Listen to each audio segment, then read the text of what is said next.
스마트폰은 하루에 몇 시간 정도 하는 게 적당할까요? 이 질문 정말 너무너무 많이 하세요.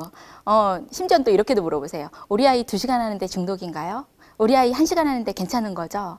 우리 아이 주말에만 3시간 하는데 이건 괜찮은가요? 여러분, 이 질문에 대한 답이 무엇일지 굉장히 궁금하시죠? 자, 저희가 함께 답을 찾아보도록 하겠습니다. 2017 청소년 통계에 의하면 우리나라에서 초등학생들이 스마트폰을 사용하는 시간은 일주일에 약 10시간 정도 된다고 합니다.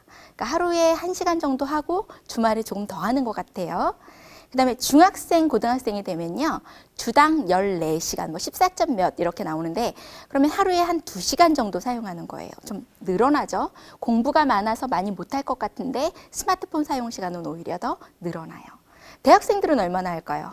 대학생들은 주당 21시간 이상 사용하더라고요. 그러면 하루에 적어도 3시간은 스마트폰을 하는 것입니다. 물론 이제 스마트폰으로 TV도 보고 대학생들은 스마트폰을 통해서 생활을 많이 하기 때문에 이런 수치들이 더 늘어나는 것일 수도 있어요. 그러면 이렇게 많이 하면 심각하고 조금 하면 괜찮은 걸까요? 지금까지 이제 스마트폰에 관한 연구들이 좀 단편적으로 이루어져 온 경향이 있어요.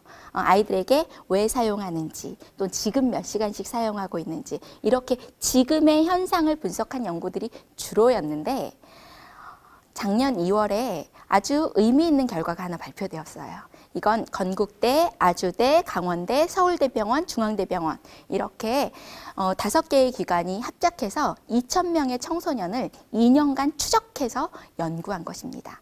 지금 그런 아이들이 나중에는 어떻게 되는지를 계속 주목해서 연구한 거죠. 그랬더니 게임을 많이 한 아이들이 문제가 있었을까요? 처음에 이 연구를 시작하게 된 계기는 이것이었습니다. 게임을 많이 하면 우리가 중독이라 그러는데 게임을 많이 하기 때문에 중독이 되는 거냐 아니면 중독되었기 때문에 많이 하는 거냐 이게 좀 궁금하다는 거죠. 여러분 헷갈리시죠? 네. 게임을 많이 하면 중독이 될까요? 그럴 것 같죠. 중독이 된 사람은 게임을 많이 할 것 같을까요? 그것도 맞을 것 같죠. 그럼 둘 중에 뭐가 맞는 거죠? 닭이 먼저냐 계란이 먼저냐처럼 좀 헷갈리는 이 질문에 대한 답을 찾아보고자 이 연구가 시작되었어요. 그런데 2년간의 연구가 마치고 나온 결과는 좀 의외였어요. 시간이 많아서 중독이 되느냐 중독이 되었기 때문에 시간이 많아지는 것이냐에 대한 답이 안 나왔어요. 그럼 어떤 답이 나왔느냐? 아이들이 스마트폰에 몰입해서 하는데 어떤 아이는 1시간을 해도 중독이 발생하는 친구들이 있고요. 이제 전문 용어로는 중독이라는 용어를 잘 안 쓰고 과몰입이라는 단어를 써요. 과몰입 지수가 높아지는 아이들이 있고 또는 3시간, 4시간을 사용해도 과몰입이 아닌 아이들이 있더라는 거예요. 그래서 그러면 뭐 때문에 중독까지 가는 거지? 뭐 때문에 과몰입이 되는 거지?를 찾아봤더니 이 중독의 과몰입에 가장 큰 영향을 준 변수는 자기 통제력이었습니다. 자기 통제력이란 크고 장기적인 목표를 위해서 지금 내가 하고 싶은 순간적인 욕구를 참는 능력이에요. 우리 아이들이 자기 통제력이 약한 아이들은 시간이 지났더니 과몰입 지수가 높아지더라는 거예요. 또 시간이 지나고 과몰입 지수가 높아진 아이들을 봤더니 자기 통제력이 아주 낮더라는 거예요. 그래서 시간을 얼마나 사용하느냐보다 자기 통제력이 어떤가에 따라서 과몰입 지수가 높아지기도 하고 낮아지기도 하더라는 연구 결과를 얻은 거죠. 그래서 이 자기 통제력에 영향을 주는 요인은 그럼 뭘까를 또 찾아봤어요. 그랬더니 자기 통제력을 낮추는 가장 큰 문제는 바로 스트레스였습니다. 여러분, 아이들이 스트레스 많이 받을까요? 너무 많이요. 저도 상담하다 보면 정말 마음이 아프고 속상할 때가 있습니다. 이렇게 스트레스가 많은데 스트레스의 종류 중에서도 아이들에게 가장 큰 스트레스를 주는 요인은 학업이었습니다. 이해가 되시죠? 요즘 애들 공부 너무 어렵고 너무 힘들잖아요. 학업 때문에 스트레스를 많이 받는데 여기서 학업 스트레스를 가장 가중시키는 요인은 부모가 주는 잔소리와 과잉 간섭이었습니다. 이 학업 스트레스를 누가 가장 많이 주느냐? 부모가 주더라는 거죠. 그래서 사실은 모든 부모가 크고 장기적인 목표를 위해서 지금 내가 하고 싶은 걸 잘 참는 자녀를 키우고 싶은데, 통제력이 좋은 아이를 키우고 싶은데 내가 통제력을 깎아먹는 역할을 하고 있다는 거예요. 내가 아이로 하여금 모르겠어, 공부 못하겠어, 공부 너무 힘들어, 도망가고 싶어, 게임이나 해야겠다라는 방향을 설정하는데 부모가 영향을 아주 많이 미치고 있더라는 거예요. 자, 이제 상담 현장에서 만난 아까 말씀드렸던 친구 같은 경우는요, 이 친구가 상담을 계속 이제 오는데 보니까 와서도 말은 안 하려고 그러고 계속 게임만 하고 있고 눈도 안 마주치고 막 이렇게 해서 이 친구한테 말을 시키기 위해서 무지 애를 썼어요. 막 친구들하고 같이 막 게임도 하고 막 억지로 막 일으켜도 세우고 뭐 이렇게 하면서 계속 이제 볼 때마다 아주 친절한 눈빛으로 내가 너를 좋아한다, 너하고 같이 하고 싶다라는 메시지를 계속 보냈죠. 그랬더니 시간이 지나면서 이 친구가 조금씩 마음을 열고 자기 상황에 대해서 이야기하기 시작했어요.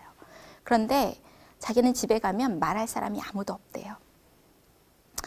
엄마 아빠가 너무 바빠서 생활을 책임져야 되니까 돈을 벌기 위해서 바빠서 늦게 들어오시고 일찍 나가시고 가끔 주말에나 만나면 자기 하고 있는 게 한심하니까 잔소리 많이 하시고 질책하시고. 네, 형이 하나 있는데 형하고도 거의 말 안 한대요.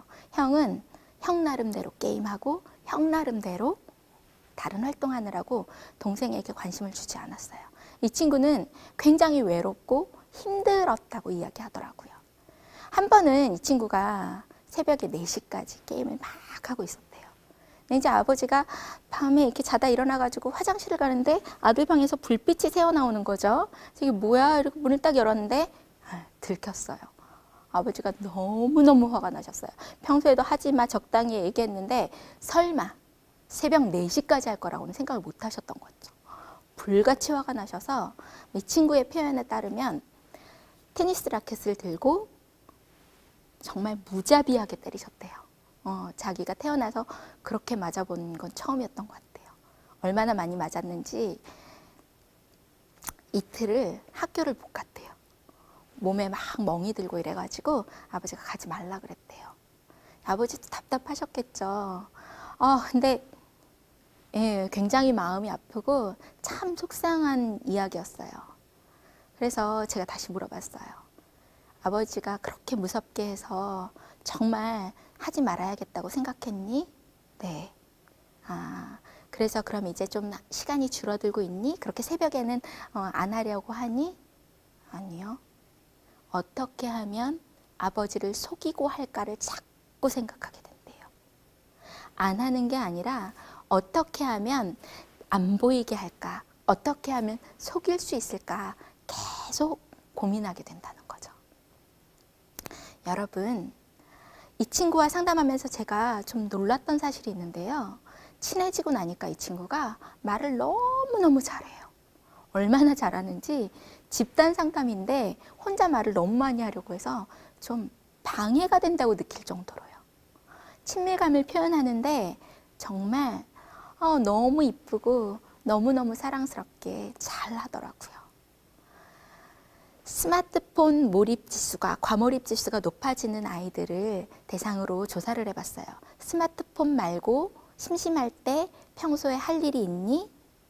90%의 친구들이 아무것도 없다 그러더라고요. 스마트폰 말고는 내가 즐거움을 느낄 수 있는, 내가 도피할 수 있는 곳이 아무것도 없대요.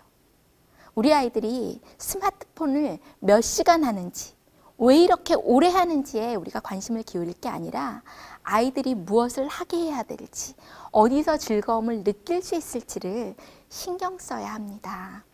아이들과 함께 배드민턴도 치고요. 영화도 보고요. 뭐 같이 어차피 가끔 외식하시잖아요. 그럴 때 그냥 가지 말고 그동안 학교 다니느라고 애썼지? 먹고 싶은 게 뭐야? 물어보고. 같이 있는 시간들이 아이들에게 즐거움의 시간이 될 수 있도록요. 모처럼 밖에 맛있는 거 먹으러 나가서 그동안 못다한 잔소리 하지 마시고요. 집에서 밥을 먹어도 괜찮아요. 그런데 그 시간이 가족들이 함께 깔깔대고 웃고 부모님이 나를 정말 사랑하는구나 라고 느낄 수 있는 시간이 되도록 도와주시면 좋을 것 같아요.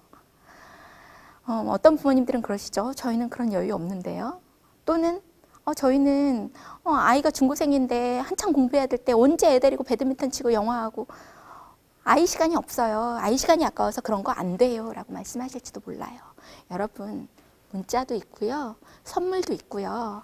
아침에 아이 학교 갈 때 정말 진심으로 등 두드려주는 것만 해도 아이들이 부모님 마음을 느껴요. 청소년만 그럴까요? 아니요. 영유아도요. 이 아이들 뽀로로 타요 막 너무 좋아하죠. 그러나 그 인형 가지고 현실에서 엄마 아빠랑 같이 깔깔대고 엄마 아빠랑 같이 움직이고 또 칭찬받고 격려받을 때 우리 아이들은 훨씬 더 행복해합니다. 그리고 스마트폰으로 도망가고 싶은, 스마트폰에 몰입하고 싶은 생각이 줄어들 수 있어요.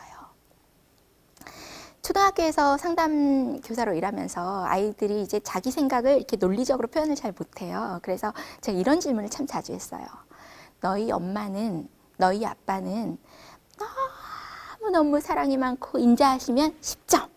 그 다음에 완전 화 많이 내시고 너한테 막 야단만 치시고 너를 기쁘게 해주지 못하면 0점. 그러면 이 0점에서 10점 사이에 엄마 아빠에게 점수를 매긴다면 몇 점쯤 줄 수 있니? 이렇게 물어봤어요. 그랬더니 여러분, 대부분의 아이들이요 8점에서 9점을 줘요. 심지어는 제가 이렇게 상담 과정에서 이 부모님이 역할을 조금 더 잘해주시면 좋겠다 하는 부모님에게라도 그 아이는 8점에서 9점 정도를 주더라고요. 자기 점수는 좀 낮게 주는데 부모님 점수는 굉장히 높아요. 부모님이 좋아요. 부모님을 사랑해요. 그래서 더 친하고 싶고 더 잘 지내고 싶은 욕구가 아이들에게 있어요. 그런데 상처받고 마음 다칠 일들이 생기면서 청소년기로 가면 부모님들에게로부터 마음을 닫는 경우들이 많이 생기죠. 아이가 왜 스마트폰만 이렇게 오래 할까? 왜 이렇게 긴 시간만 할까? 답답해하고 속상해하고 야단치기보다 우리 아이가 스마트폰만 하지 않게 할 더 좋은 방법, 더 즐거운 놀이가 무엇이 있을까 생각해보고 아이와 함께하는 즐거운 시간, 사랑의 경험을 많이 만들어주시면 좋겠습니다.